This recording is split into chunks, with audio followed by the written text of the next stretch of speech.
ನಾಲ್ಕು ಚುನಾವಣೆ ಅವಿರೋಧ ಆಯ್ಕೆ ಆಗಿತ್ತಲ್ಲ. ಇಲ್ಲ ಎ.ಬಿ. ಪಾಟೀಲ್ ಕೇಳ್ಬೇಕಾಗಿತ್ತು. ಅವ್ರ ಜನನೇ ಇದ್ರಲ್ಲ, ಹಿಂದೆ ಎ.ಬಿ. ಪಾಟೀಲ್ ಅವ್ರ ಕಡೆನೇ ಇದ್ರು. ಅವ್ರನ್ನ ಕೇಳಿದ್ರೆ ಅವ್ರ ಬಗೆಹರಿಸ್ತಿರ್ಲಿಲ್ಲ.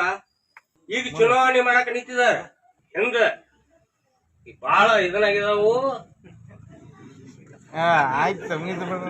ಚುನಾವಣೆ ಇಲ್ಲ, ನಿರಾಶಕರು ಇದಾಗೈತೆ.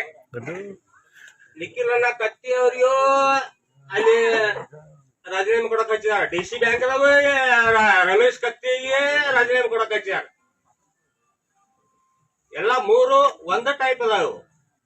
ರಾಮ ಲಕ್ಷ್ಮಣ ಒಂದ ಆದ್ರೆ ಡಿ.ಸಿ. ಬ್ಯಾಂಕು ಬರ್ತೈತೇನೋ ಅಂತ ಹೇಳುವಂತ ಮಾತು ಹೇಳ್ತಾನೆ ನಾನು. ಡಿ.ಸಿ. ಬ್ಯಾಂಕು ಒಂದ ಆಗ್ತೈತಿ, ರಾಮ ಲಕ್ಷ್ಮಣ ಒಂದ ಆಗ್ಬೇಕು. ರಾಮ ಲಕ್ಷ್ಮಣ ಯಾರಂದ್ರೆ ಬಾಯಿಯ ರಾಮ, ಅತನಿಯ ಲಕ್ಷ್ಮಣ. ಒಂದ ಆದ್ರೆ ಡಿ.ಸಿ. ಬ್ಯಾಂಕು ಬರ್ತೈತಿ, ಇಲೆಕ್ಟ್ರಿಕ್ ಸೊಸೈಟಿ ಅಂತೂ ಉಳಿಯತೈತಿ. ಇದು ನಿರಾಶಕರು ಅಂತೂ ಹೊಳೆ ತಗೊಳತಿದೆ. ಇದ್ರೊಳಗೆ ಬೇರೆ ಮಾತು ಇಲ್ಲ. ನಮಸ್ಕಾರ.